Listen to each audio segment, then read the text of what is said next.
So the approach here is that for a moving vessel that is enclosed is that uh, instead of the volume of water to be spilled out on this container, uh, that amount is contained, and that's why there is an additional pressure in the body.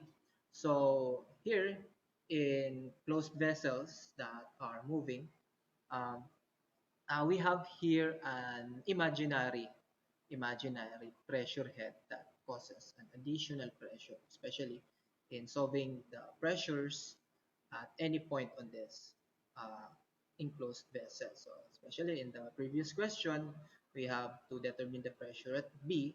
So the pressure head at point B is this total uh, depth from point B plus the additional height caused by the extension of our liquid surface and this pressure head on the side in which we will determine the pressure at point B.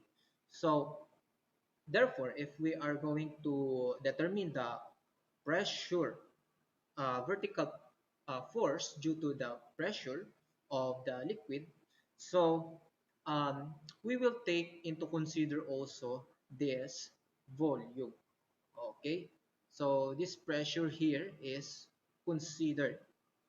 Therefore, the total pressure to be considered in determining the pressure or the force underneath this tank is that this whole uh, area right here will be considered. So if we will just redraw the figure, okay, uh, we have a varying pressure, okay, which is we have a pressure at point B, which is the pressure here is 35.296 kilopascal.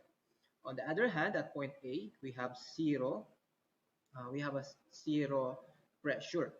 So to compute the value for the vertical force, we will compute the area of this triangle. We have a dimension here, 2 meters. And after that, we will multiply to the width of the base, which is 1.5 meters. So compute the force at the bottom. We have 1 half base times height, 2 meters times 35.296 kilopascal multiplied by the width, which is 1.5 meters. So kilopascal is kilonewtons per square meter. So square meter will be cancelled out. What will remain is kilonewton unit. So the force at the bottom is 0.5 by 2 times 35.296 multiplied by 1.5. The answer is 52.944 in kilonewtons. So this is the answer for letter C. Okay, so these are the answers for example number 2. Next, last example for rectilinear motion. We have a vessel containing oil is accelerated on a plane inclined 15 degrees with the horizontal at 1.1 meter per second squared. Determine the inclination of the oil surface when the motion is upwards and downward. So let's start first in the upward motion. So let's copy this first. For letter A, we have an upward motion. So it is moving upward at an acceleration of 1.1 meter per second squared. The angle is 15 degrees. This is your alpha. And we are required to determine the inclination of the oil surface as it moves upward. Okay, so it is moving upward along the plane. So It means that if it moves, so we can assume that the liquid surface will move at this direction. Okay. So in the problem, it is not included there the dimension of the vessel. So it means that we can say that, or we can assume that uh, no oil will be spilled in the container.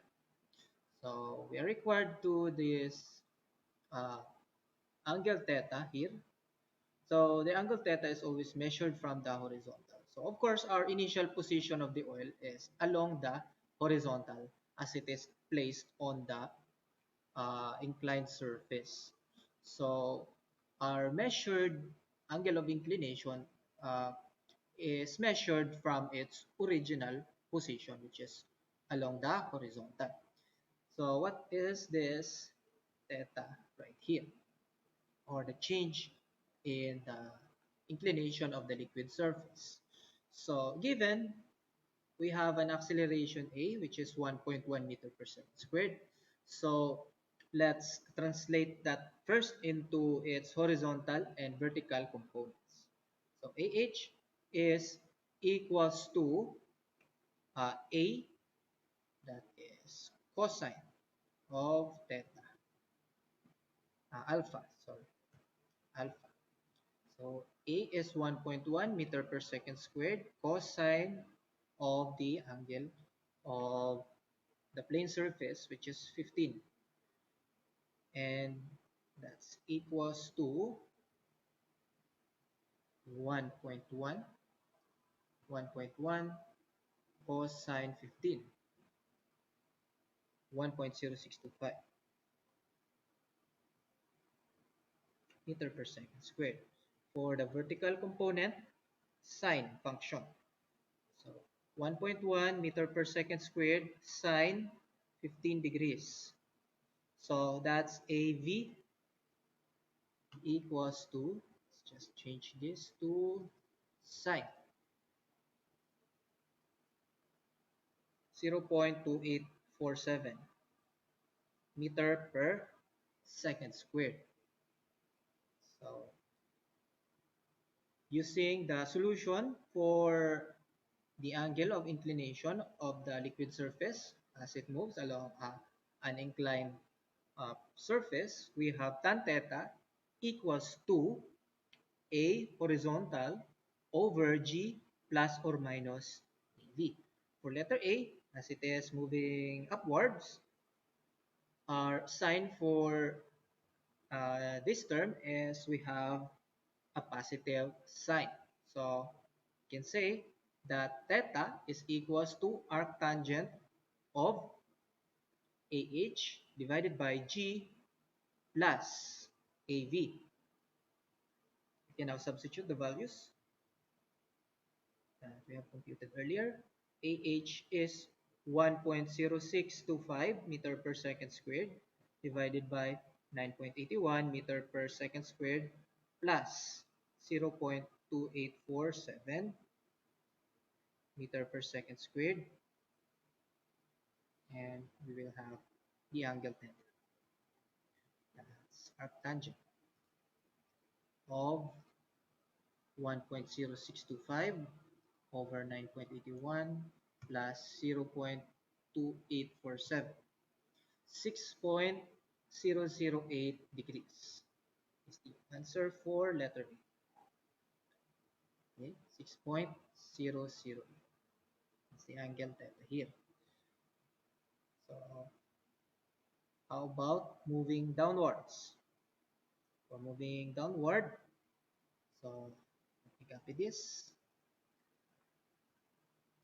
So if it is moving downward with the same acceleration, then we have alpha 15 degrees, and since it is moving upward, we are expecting that the surface of the oil will change at this direction, going counterclockwise. So this will be your theta right here.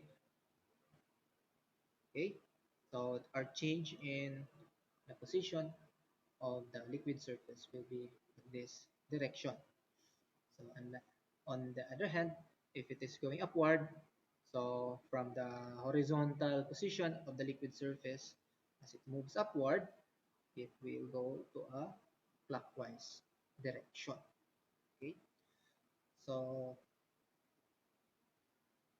to compute theta, we will use the same solution, only that we will use the negative sign here because it is moving downwards. So this is downward motion, okay, downward along the plane,